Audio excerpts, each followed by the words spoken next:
اللهم إنا نشهد بأنك أنت الله لا إله إلا أنت الواحد الأحد الصمد الذي لم يلد ولم يولد ولم يكن له كفوا أحد.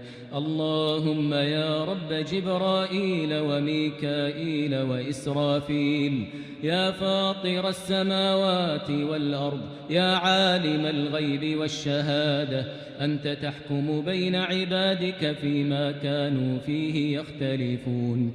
اهدنا لما اختلف فيه من الحق بإذنك، إنك تهدي من تشاء إلى صراط مستقيم. اللهم اهدنا فيمن هديت، وعافنا فيمن عافيت، وتولنا فيمن توليت، وبارك لنا فيما أعطيت، واصرف